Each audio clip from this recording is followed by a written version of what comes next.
என் இனிய அன்பு உள்ளங்களே, உங்கள் அனைவருக்கும் என் அன்பான வணக்கம். பொய்க்காதல் இதில் மெய்தீண்டல் தகுமோ நாவல் பகுதி 20. வாங்க தொடர்ந்து கதை கேட்கலாம். தன் அறைக்கு வந்து படுக்கையில் குப்புறு விழுந்த தூரிகையின் விழிகள் நிறைந்து வழிந்து தலையணையை நனைத்தது. நீண்ட நேரம் அவள் அப்படியே படுத்து கிடக்க அவள் தோளில் இதமாக பதிந்தது அந்த கரம். திடுக்கிட்டு தலையை உயர்த்தி பார்த்தாள். வைஷ்ணவி அவள் அருகில் நிற்கிறாள். எழுந்து விழிகளை அழுத்தி துடைத்துக் கொண்டவள் படுக்கையில் சாய்ந்து அமர அவள் அருகில் அமர்ந்த வைஷ்ணவி, சாரி தூரிகை, உன்னை இங்கிருந்து அனுப்பிட நானும் முயற்சி செஞ்சேன். ஆனா கடைசியில சிற்பி அண்ணா சொன்ன வார்த்தையால நீ இங்கேயே தங்க வேண்டியதா போச்சு. அண்ணா அஞ்சலியை காதலிச்சாரு, அவளை கல்யாணம் பண்ணிக்க ஆசைப்பட்டாரு. அவளையே கல்யாணம் செஞ்சுக்கிட்டு போட்டும், ஏன் தேவையில்லாம உன்னை வதைக்கணும்? அவள் வார்த்தைகள் தூரிகைக்கு ஆறுதலை அல்ல, வேதனையையே கொடுத்தது. சிற்பிக்கும் தூரிகைக்கும் இடையில் இருக்கும் தாம்பத்திய உறவை வைஷ்ணவி அறியவில்லை அல்லவா?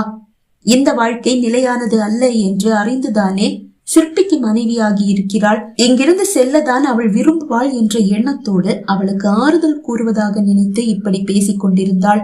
அப்புறம் 5 மணிதான் ஆகுது, ஆனா நான் வீட்டுக்கு கிளம்புறேன். வீட்டுல யாரும் இல்ல, நீ தனியா இருப்பல்ல, அதான் உங்ககிட்ட சொல்லிட்டு கிளம்பலான்னு வந்தேன். எல்லாரும் எங்க போயிட்டாங்க? சிற்பி அண்ணாவுக்கும் அஞ்சலிக்கும் 2 வாரத்துல கல்யாணத்தை நடத்திடணும்னு சித்தி பிடிவாதமா இருக்காங்க.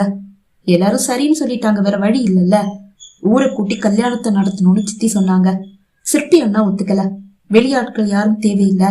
அஞ்சலியுடைய அப்பா அம்மா தங்கச்சி லண்டன்ல இருந்து வருவாங்க. அதே மாதிரி சித்தியும் சித்தப்பாவும் பவித்ராவும் வருவாங்க. அதே மாதிரிதான் என்னுடைய நெருங்கிய 2 ஃப்ரெண்ட்ஸும் லண்டன்ல இருந்து வருவாங்க. வீட்டுல நாம இருக்கோம், அக்காவும் கணவரும் வருவாங்க, போதும் அப்படின்னு சொல்லிட்டாரு.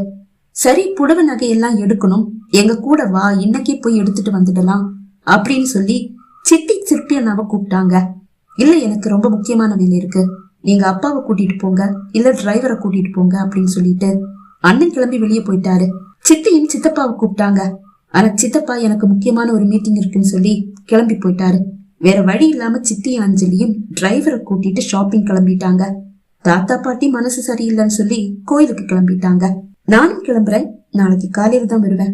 வீட்டுல சுஜாதா அம்மா இருக்காங்க, உனக்கு ஏதாவது தேவைன்னா அவங்கள கூப்பிடு, நான் அவங்க கிட்ட சொல்லிட்டு தான் போறேன் என்று கூறி விடை பெற்றுக் கொண்டாள் வைஷ்ணவி. அவள் சென்றதும் படுக்கையில் சாய்ந்த தூரிகையின் விழிகள் மீண்டும் நிறைந்து வழிந்தது. சிறிது நேரத்தில் உறக்கம் அவள் விழிகளை தழுவ அவள் விழிகள் அவளையும் அறியாமல் மூடிக்கொண்டன. எப்போதோ அவள் காயப்பட்ட கையில் குளிர்ந்த முத்தம் பதிய திடுக்கிட்டு விழிகளை திறந்தாள். அவள் அருகில் அமர்ந்திருக்கும் சிற்பியை கண்டு அவன் இதழோடு சேர்த்து வைக்கப்பட்ட தன் கரத்தையும் கண்டு கோபமாக அதை இழுத்துக் கொண்டாள். வலிக்குதா என்று கேட்டான். அவனது வார்த்தையில் தான் என்ன ஒரு காதல்.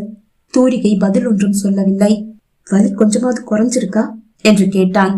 என் மேல அக்கறை இருக்கிற மாதிரி நடிக்காதீங்க. இந்த வலி காயம் இருக்கிற வரைக்கும் தான் இருக்கும். ஆனா நீங்க என் மனசுல ஏற்படுத்தின காயமும் வலியும் நான் சாகிற வரைக்கும் அப்படியேதான் இருக்கும். அவள் விழிகள் நிறைந்து வழிந்தன. அவளை வாரி அணைத்தவன், கொஞ்சம் பொறுமையாயிரு என்றான்.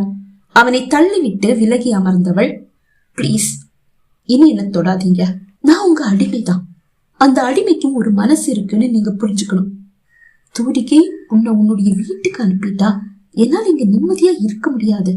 அதனாலதான் நீ இங்கே இருக்கணும்னு ஆசைப்பட்டேன். ஆமா, அஞ்சலிக்கு வேலைக்காரியா இருக்க சொன்னீங்க, அவ காலை அமுக்கி விட. அதுக்கு நான் உன்னை அனுமதிப்பேன்னு நீ நினைக்கிறியா? என்ன புரிஞ்சுக்கிட்டது அவ்வளவுதானா? வேண்டா சிற்பி, நான் உங்ககிட்ட எதையுமே எதிர்பார்க்கல. நான் ஒரு வேலைக்காரியாதான் இந்த வீட்டுக்கு வந்தேன். அதனாலேயே நான் எதையும் எதிர்பார்க்கல. ஆனா நீங்க தான் என் மேல பாசத்தை பொழிஞ்சு என் மனசுக்குள்ள ஒரு நம்பிக்கையை விதைச்சீங்க. அந்த நம்பிக்கை இன்னையோட அத்து போச்சு. பொய்யான இந்த காதல் இனி தேவையில்லை சிற்பி. 2 வாரம் கழிச்சு நாம நிரந்தரமா பிரிய போறோம். அது வரைக்கும் என்ன நீங்க இப்படி பார்க்க வர வேண்டாம், என்ன தொடவும் வேண்டாம். தூரிகை, கொஞ்சம் பொறுமையாயிரு என்று கூறியபடியே கை நீட்டி அவளை தொட முயல. பிளீஸ், இந்த நாடகம் இனி வேண்டாம் சிற்பி, என்னால தாங்கிக்க முடியல, வெளியே போங்க. கையை அவள் வாசலை நோக்கி நீட்டினாள். சரி போறேன், உன்னுடைய காயத்துக்கு மருந்து போட்டு விட்டுட்டு போறேன். அவள் கையை பிடித்து கட்டை பிரிக்க ஆரம்பித்தான். அவள் கையை இழுக்க விடாமல் பிடித்து கொண்டவன் கட்டை பிரித்த பின் முதலில் நீர் போன்ற அந்த மருந்தை வைத்து காயத்தை சுத்தம் செய்தான். அதன் பிறகு மருந்து போட்டு கட்டிவிட அவள் விழிகள் நிறைந்து வழிந்து கொண்டே இருந்தது. அவன் எழுந்து கொள்ள, கட்டு போட்டாச்சுல, கிளம்புங்க அவள் கண்ணீரோடு கோபமாக கூற திரும்பி ஒரு அடிதான் எடுத்து வைத்தான். ஆனால் அவள் கண்ணீரை பார்த்துவிட்டு அவன் எப்படி திரும்பி செல்வான்? அப்படியே திரும்பியவன் அவளை இழுத்து அணைத்து அவள் இதழில் அழுத்தி முத்தமிட்டான். அவள் கண்ணீரையும் தன் இதழ்களால் துடைக்க அவள் தலையை திருப்பிக் கொண்டாள். ஆனால் அவன் விடவில்லை. அவளை இன்னும் இன்னும் இறுக்கமாக கட்டி அணைத்து அவள் வலிகளை போக்கும் விதமாக அவள் கன்னம், கழுத்து, நெற்றி என்று மாறி மாறி முத்தங்களை பொழிய அதை தடுக்கும் போதும் அவள் மனம் அதை விரும்பவே செய்தது.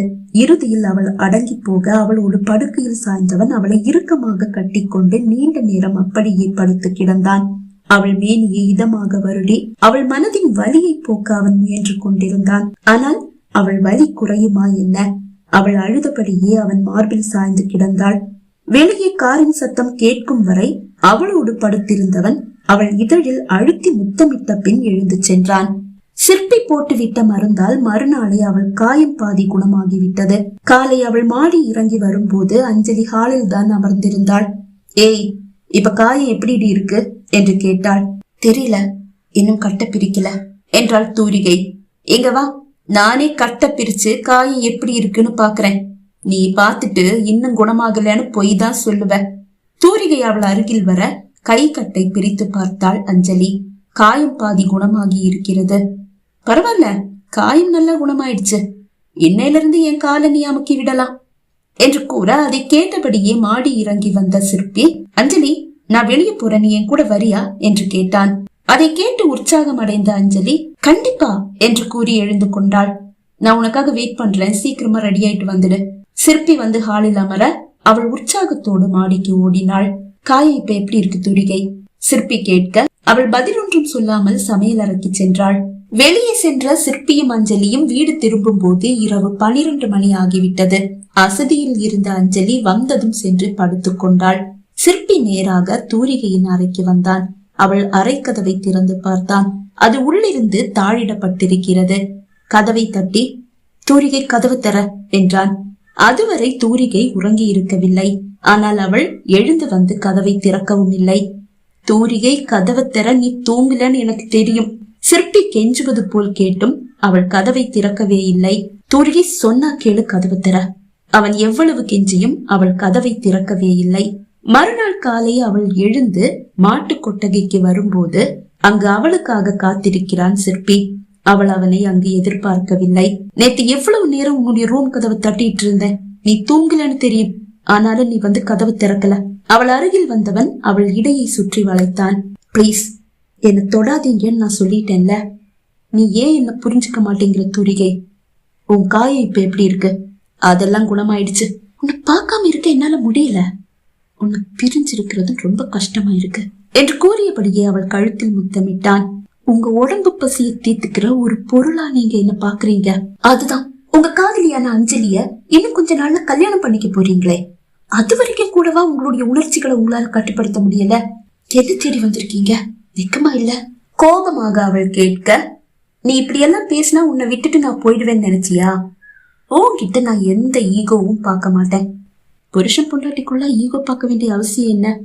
பிளீஸ் இந்த மாதிரி பேசி என்னை ஏமாத்த பார்க்காதீங்க. நான் உன்னை ஏமாத்தல.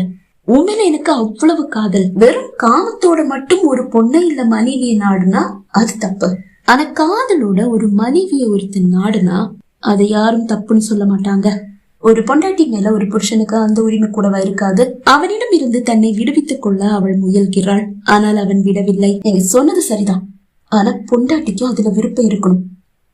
என் பொண்டாட்டி உனக்கு விருப்பம் இல்லைன்னு யாருடி சொன்னது என்று கேட்டவன் அவளை தூக்கி கொண்டு வந்து வைக்கோல் மீது போட்டான்.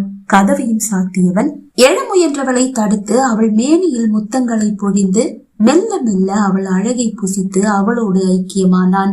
ஆனால் தொடர்ந்து வந்த நாட்களில் சிற்பியால் தூரிகையை பார்க்க கூட முடியவில்லை. அவன் கண்ணில் சிக்காமல் கண்ணாமூச்சி ஆட்டம் ஆடிக்கொண்டிருந்தாள். ஒருவேளை அவன் கண்ணில் சிக்கினால் கூட அவளோடு வைஷ்ணவியும் இருப்பாள். வேண்டுமென்றே எப்போதும் தன்னோடு வைஷ்ணவியை வைத்துக் கொண்டாள் தூரிகை. இப்போது அவள் இரவும் தனியாக படுப்பதில்லை, வைஷ்ணவியை தன்னோடு வைத்துக் கொண்டாள். இரவு வைஷ்ணவியின் மகன் அழுதால் அவள் செல்ல நேரும் என்பதால் மாலை ஆகும் போதே நீ போய் உன்னுடைய மகனை கூட்டிட்டு வந்துடு என்று கூறுவாள்.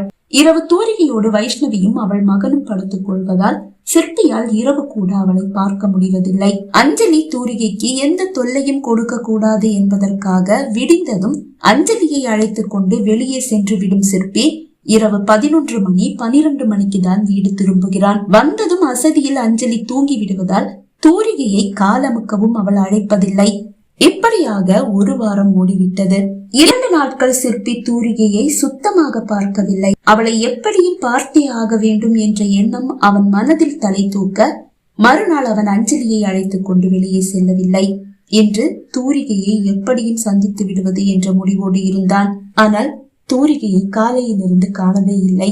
அதிகாலை எழுந்து கொட்டகைக்கு சென்றவள் இன்னும் வீடு திரும்பவில்லை. மதியம்தான் வீட்டிற்கு வந்தாள். ஆனால் அப்போதும் பின்வாசல் வழியாக சமையல் அறைக்கு வந்தவள் அங்கேயே அமர்ந்து விட்டாள். வைஷ்ணவிதான் அவளுக்கு உணவை எடுத்து கொடுத்தாள். ஏனென்று தெரியவில்லை, அந்த உணவின் வாசனை அவளுக்கு பிடிக்கவில்லை, குமட்டியது. காலையிலிருந்து எதுவும் உண்ணவில்லை அல்லவா, வாயு தொல்லையாக இருக்கும் என்று நினைத்து மெதுவாக உண்ண ஆரம்பித்தாள். ஒரு வழியாக வைஷ்ணவி தந்த உணவை உண்டு எழுந்து விட்டாள். சிற்பியோ தூரிகையை பார்த்து விட வேண்டும் என்று ஹாலிலேயே தவம் கிடந்தான். அவனோடு அஞ்சலியும் ஒட்டி கொண்டு இருப்பது தூரிகைக்கு சுத்தமாக பிடிக்கவில்லை. அதனாலேயே உணவை முடித்தவள் நேராக கோழி பண்ணைக்கு சென்று விட்டாள். ஆனால் அவளால் அதிக நேரம் அங்கு தாக்கு பிடிக்க முடியவில்லை. வாந்தி வருகிறது. எந்த வாசனையும் அவளுக்கு பிடிக்கவும் இல்லை. வீட்டிற்கு வந்தவள் ஹாலில் அமர்ந்திருக்கும் ஒருவரையும் பாராது வேகமாக மாடி ஏறி செல்ல முற்பட, ஏய் மகாராணி, இங்க வா என்று அழைத்தாள் அஞ்சலி. அவள் அருகில் வந்தவள் தன்னையே பார்த்து கொண்டிருக்கும் சிற்பியை கண்டு விழிகளை இழுத்துக் கொண்டாள். கீழே உட்கார்ந்து என் காலை அமுக்கிவிடு அஞ்சலி கூற தூரிகை தரையில் அமர்ந்தாள். அவள் மடியில் தன் காலை தூக்கி வைத்தாள் அஞ்சலி. அஞ்சலி, நான் இப்ப வெளியே போக போறேன், நீ என் கூட வரலையா? சிற்பி கேட்டான். இப்ப போறீங்களா? ஆமா. அப்ப நானும் வரேன் என்று அவள் கூறும் போது அவள் பயன்படுத்தி இருந்த பெர்ஃபியூம் வாசனை தூரிகையின் நாசியை துளைத்தது. அந்த வாசனை அவளுக்கு பிடிக்கவில்லை. அடி வயிற்றிலிருந்து புரட்டி கொண்டு வர எழுந்து ஒரே ஓட்டமாக ஓடிய தூரிகை சமையலறைக்குள் புகுந்தாள். நேராக பின்வாசல் வழியாக வெளியே வந்தவள் குடம் குடமாக வாந்தி எடுக்க ஆரம்பித்து விட்டாள். என்ன ஆயிற்று என்று அறியாது சிற்பியும் எழுந்து அவள் பின்னால் விரைந்தான். குடம் குடமாக வாந்தி எடுத்துக் கொண்டிருந்தவள் மயங்கி அப்படியே கீழே சாய பதறி அடித்துக் கொண்டு ஓடி வந்த சிற்பி அவளை வாரி எடுத்துக்கொண்டு வீட்டிற்குள் வந்தான். அவள் உடல் நெருப்பாக கொதிக்கிறது. அவளை கொண்டு வந்து ஹாலில் இருக்கும் சோஃபாவில் கிடத்தியவன் அவள் கன்னத்தை மெதுவாக தட்டி, தூரிகை தூரிகை என்னாச்சு என்று கேட்டான். அவனது அந்த பாசத்தை கண்டதும் அஞ்சலிக்கும் அம்மாவுக்கும் பயம் வந்துவிட்டது. இவள்தான் என் மனைவி, இவளை அன்றி வேறு எவளையும் நான் மணந்து கொள்ள மாட்டேன் என்று அவன் கூறிவிடுவானோ என்ற பயம். இருவரும் பொருள்பட ஒருவரை ஒருவர் பார்த்து கொண்டனர். பகுதி 20 நிறைவடைந்தது. பகுதி 21 உங்களை சந்திக்கும் வரை விடை பெறுகிறேன். நன்றி, வணக்கம்.